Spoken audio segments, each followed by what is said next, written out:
Okay, we're back, ladies and gentlemen. 1st and 10 for the Pittsburgh Steelers. All the way at the 20, the Ravens. Roethlisberger throws complete. Eric Ebron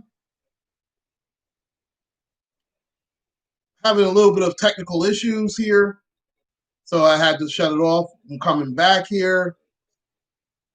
Big Ben with a quick throw to Eric Ebron on 1st down. Steelers threatening to score yet again.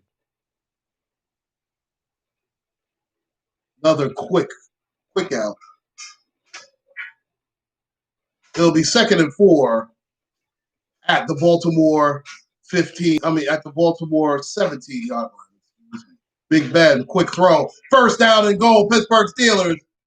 Juju Smith-Schuster with another grab. He takes it all the way to the 5-yard line. It'll be 1st and goal for the Pittsburgh Steelers. They march right down the field. Looks like Big Ben is starting to warm up. Schuster sees the hole in the zone, lowers his shoulder, keeps going. I tell you, he's become more like Hines Ward, finding the soft zone, using his strength. And Jimmy Smith is hurt for the Baltimore Ravens, and he's limping off. He is able to walk off under his own power. He has been a long nemesis for the Pittsburgh Steelers. Really, really tough on the Steelers over his career. In his 10th season out of Colorado. He's had a very good career with the Ravens. Definitely one of their best corners. And I just told my age, and I just told you how far I go back with this rivalry. It'll be 1st and goal, Pittsburgh Steelers. 3 wide set. No, excuse me. 1 wide, 3 tight ends, and running back. It's Snell. He's going to get nothing. In fact, he lost 2 yards on that play. They are just not imaginative with the play calling when they get close to the goal line. I don't understand what the offensive coordinator is doing there. That's Randy Fichtner. I don't understand it.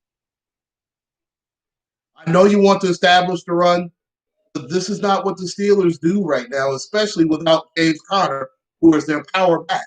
Snell is not that type of running back. He's sort of he's balanced running back. He's not a power back like that. And it's 2nd and goal. Now they're spread out. And quick throw. Caught by Clay. Oh, he dropped it. He dropped a touchdown, Chase Claypool. He has struggled in his last couple of games. He has had a couple of bad drops here.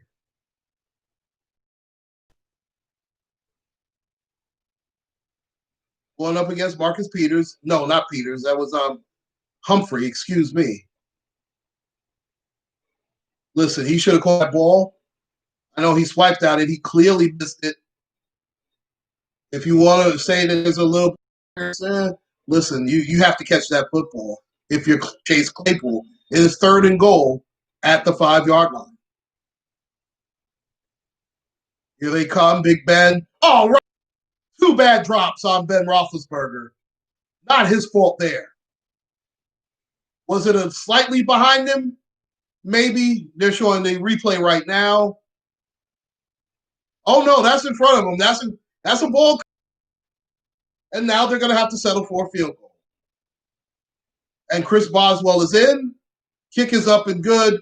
The Steelers take the lead 9-7. A very dissatisfying field goal after a long and very strong time. The Steelers take the lead, but they really gave away points yet again. I tell you, Steelers are in danger. They could lose the whole so long. The Steelers have to they have to do a much better job cashing in these golden opportunities that they've been given. Very bad job by the Steelers. 2 straight drops. A Big Ben pick in the end zone. A Ray McLeod fumble on a punt return. These are terrible, terrible plays by the Steeler offensive special teams. I mean, I know, of course, it's early, and the Ravens had to be gifted a touchdown, but they have to do a better job. The Steelers. They have to come away with 6 and not 3. Terrible job. The defense has scored more than the offense. I mean, that's like the 74 Steelers, quite frankly. Oh, boy, what can you say? And let's be fair, none of us really thought that the Steelers would be 10-0 come December 2nd. Nobody thought that. But that being said, it is a week-by-week game, and you're only as good as your last game, and they have to play much better against their hated rivals, the Baltimore Ravens. Okay, now NBC is touting their Christmas in Rockefeller Center. Now they're doing another Christmas time commercial. Oh boy, all these commercials.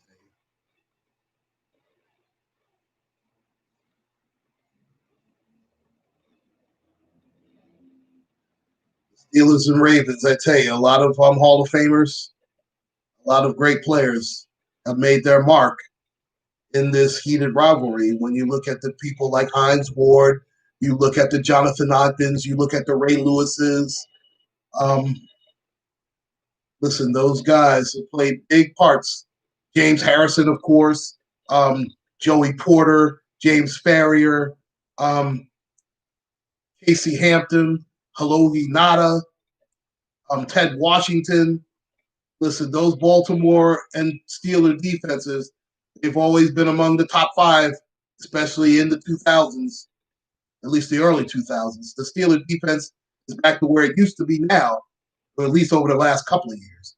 But it took a while for the Steelers to get to that pinnacle. There was a stretch when Casey Hampton retired where it took a while for the Steeler defense to be any good. They were a bend but don't break, but they often broke defense. They were terrible, especially in the secondary.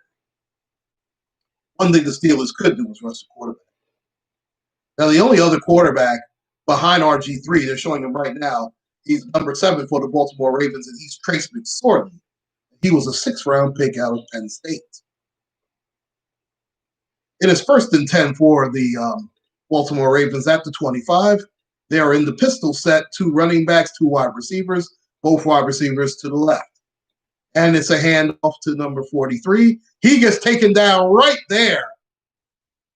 Joe Hayden having a very strong game, takes him down back at the 22-yard line, a loss of 3, 2nd down and 13 for Baltimore.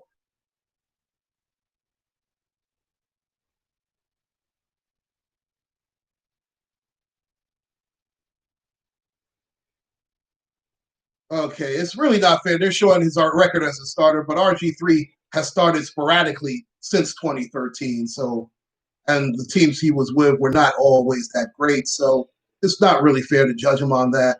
In his second, they call it 2nd and 11. Is here comes the blitz. RG3 picks him, gets Hollywood Brown. He gets it to the 31. It'll be 3rd down and about 4. Nice completion there. Spillane on the tackle. You give RG3 time, he will be able to. He does have some decent accuracy. Hollywood Brown has had an up and down season. If you're a Raven fan, you know this. Even if you're not, he has had some huge drops.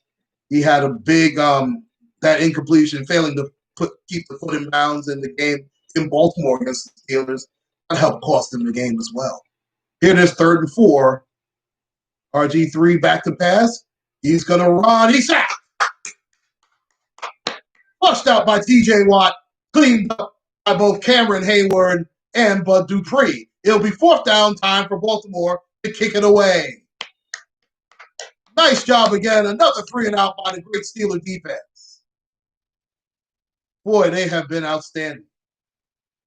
Boy, TJ Watt forced them to step up, and there Hayward and Bud Dupree were right there. That was a pass rush working in tandem. Ray McCloud, I'm pretty sure he'll throw up a fair catch if they're close this time. Coke kicks it away.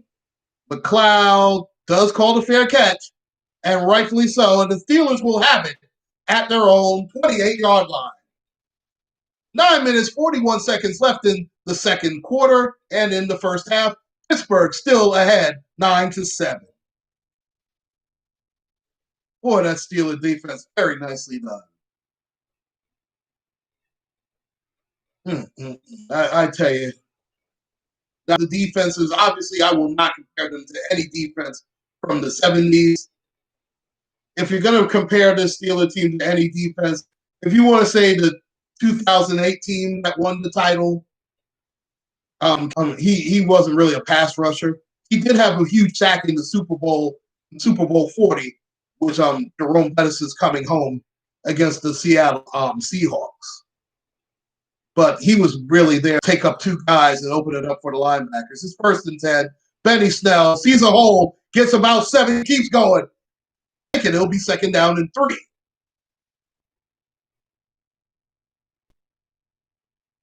It would be nice to see the Steelers put together a drive and finish it right with a touchdown.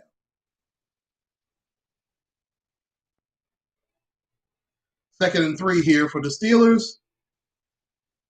They're at the 33-yard line. Here's a catch. 1st and 10 for Steelers.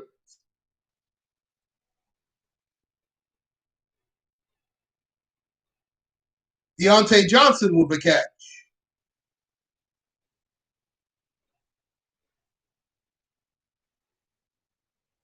Yeah, he's got the ball. I don't understand why they're challenging that. He has possession here. It'll be 2nd and 6 for the Pittsburgh Steelers.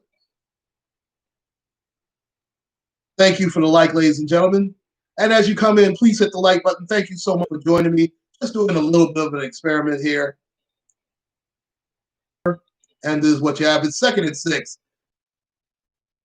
And again, connection is unstable.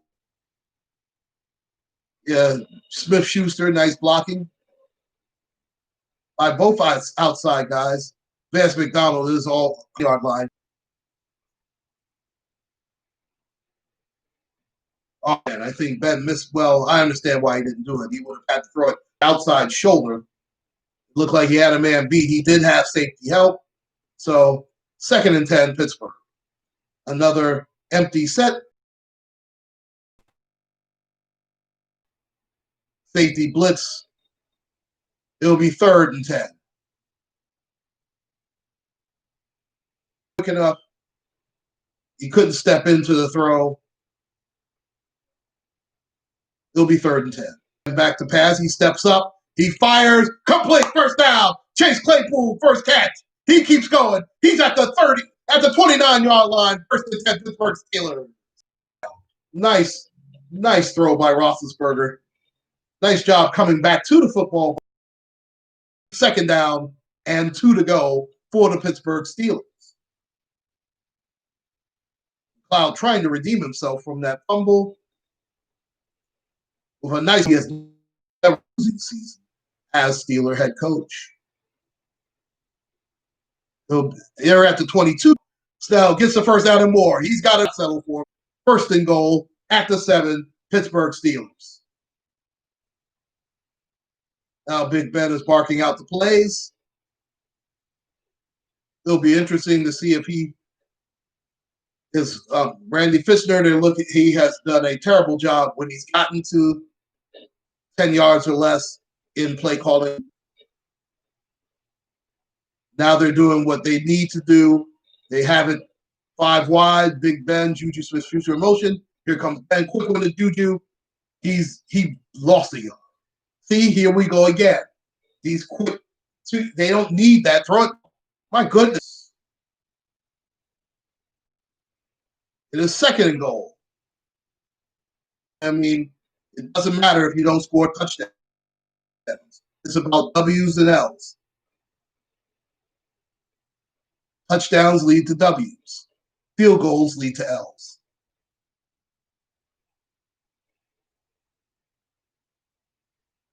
And it was intended for James Washington. Humphrey never turned around. I don't know why he didn't get a call there, but it'll be 3rd and goal. We don't get these calls anyway, so there you go. Marlon Humphrey never turns to look at the football. He never turned. All he did was push off. See, he's holding. But we just don't get these. We don't.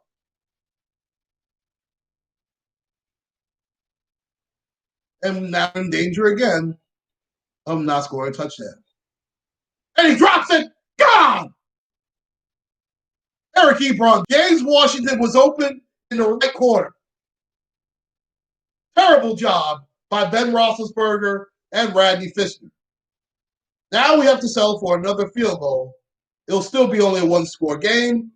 The kick is good. It is now 12-7 Pittsburgh. This is a terrible job by the Steelers. Terrible job. 4:27 left. 12-7 Pittsburgh. They are keeping Baltimore in this game. They're going to get more confidence. I don't like this.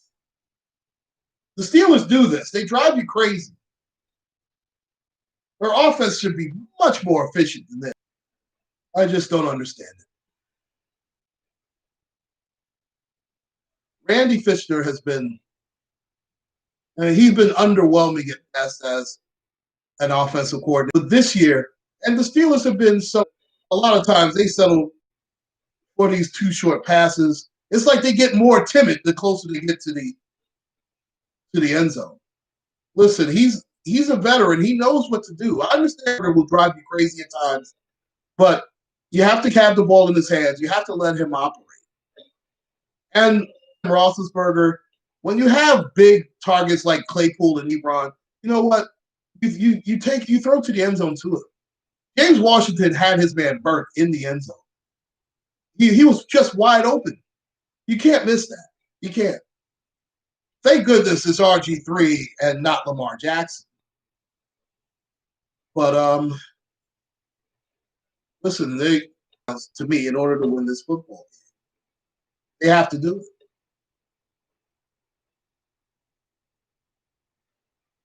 But if you are a Steeler fan, and I am, of course, you have to like the way the defense has done more than its fair share. Steeler defense has done. And that's partly because of the offense not holding up its part of the bargain. It's not. RG3 about to get another crack at it. And Chris Boswell is about to kick it off. He has the ball at the tee right now, and he's kicking off at. Here's the kickoff. It's a pretty short kick, no, but he lets it go into the end zone. It'll be a touchback. It will start at their own 25.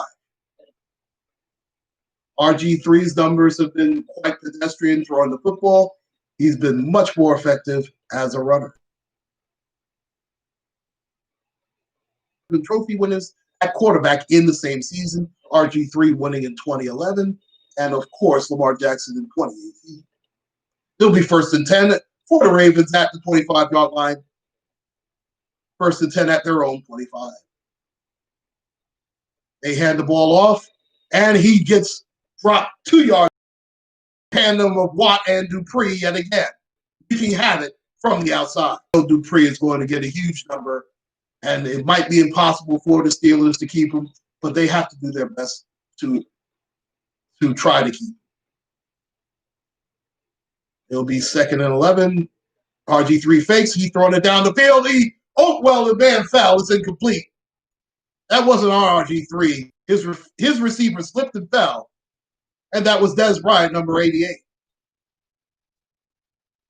Dez Bryant would have had a lot of real estate too.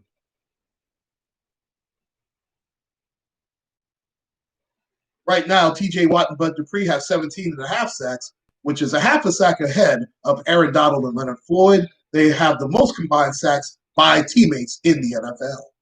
And here it is, 3rd and 11, and we're going to see the Steelers pass rush ratchet it up even more on a 3rd and long. We know this. And they run it. RG3 got the ball. There goes RG3. He gets a block. He's still going. 1st and 10 at the 35. Biggest play of the game for either team. Good block by Bryant.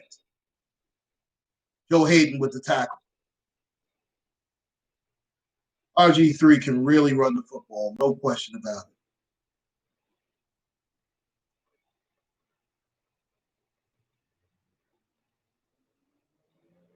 it. They run it again. This is Gus Edwards. He got a 5. It'll be 2nd and 5. 2nd and 5 for the Ravens.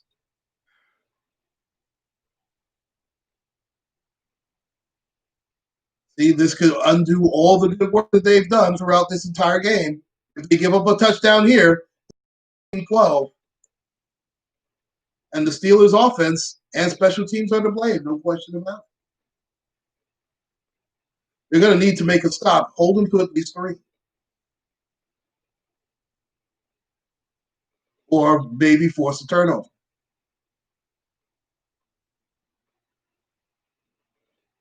There's going to be a flag is thrown. 2-man field for the Steelers, and that's an unforgivable offense there by Pittsburgh's defense. That's ridiculous. How can you have too many men on the field? These mental errors by the Steelers could come back to cost them. Really, really foolish. And they do have 12 men. I believe it's number 34, Edmonds, who should have been off of the field. He comes off here. In fact, no, Edmonds is still on the field. It's 2nd and 1 now.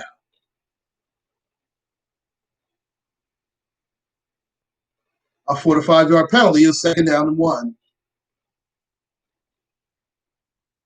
At the 28, at the Steeler 28. RG3 keeps it again. 1st down Ravens. Oh, RG3 pulls up lane.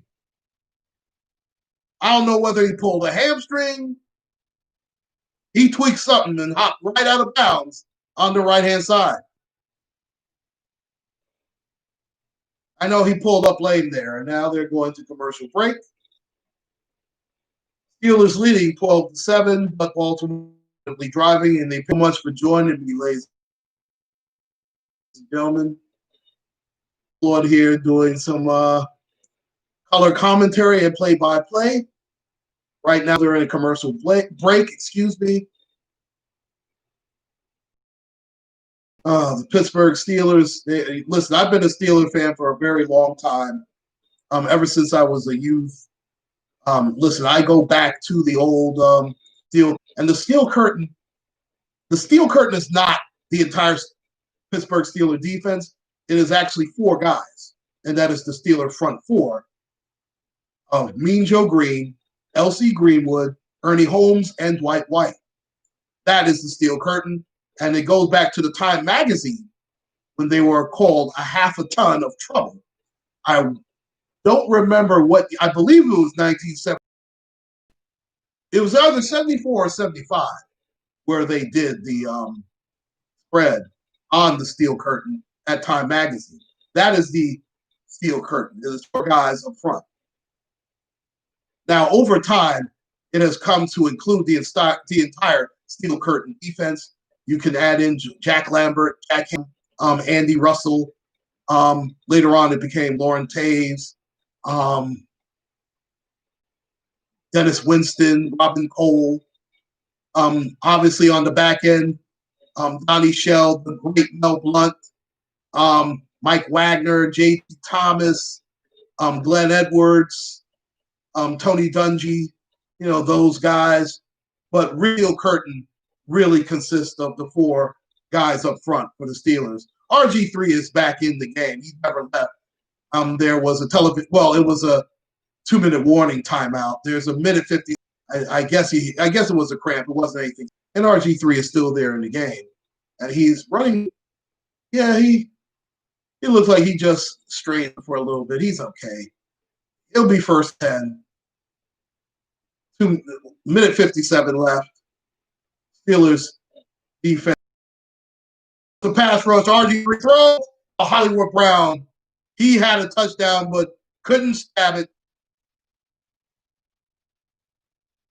TJ Watt on the coverage. He was burned. But it was just outside. Just a little outside. Yeah, he was doing the wheel route. He had Watt beat. I think Hollywood should have stared with Brown. It'll be 2nd and 10. Running back Edwards on the left. And RG3 is calling a timeout. That is their 2nd. They only have 1 remaining.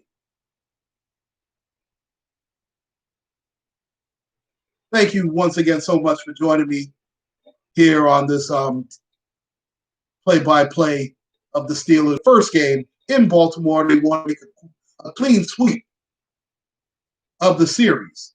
And that would give them a huge advantage and a 5-game lead over the Baltimore Ravens.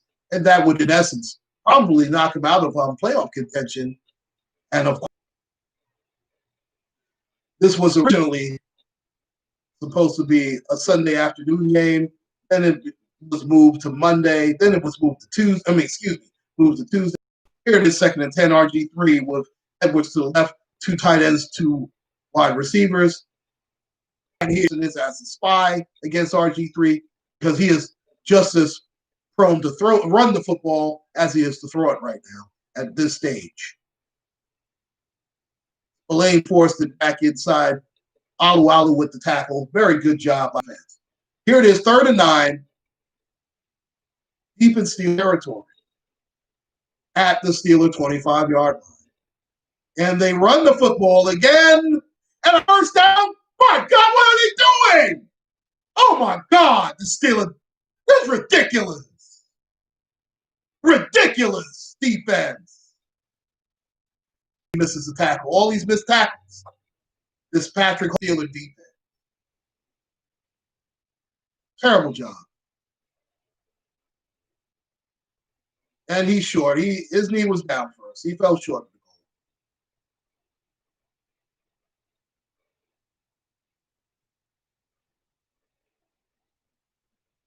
the goal. All the good work that the Steelers have done have gone for naught, and they're about to give it up. This is a terrible job by the Steelers on defense. And I blame the Steeler offense because they should be up at least 24-7, at least. Ridiculous.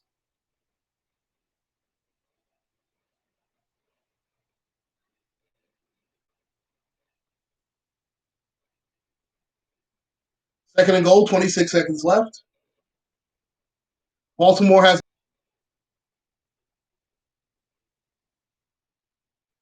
If Baltimore does score, I blame the Steelers defense. I do. Now the defense has nice play by the front.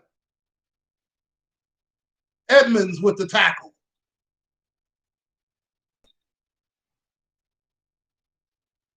Vince Williams with the tackle. 5, 4, 3. And a throw. Touchdown. No, he dropped it. He dropped it. It's halftime. Oh, what a break for the Steelers. Minkah Fitzpatrick makes the play. Pittsburgh 12, Baltimore 7, halftime. Oh, what a play.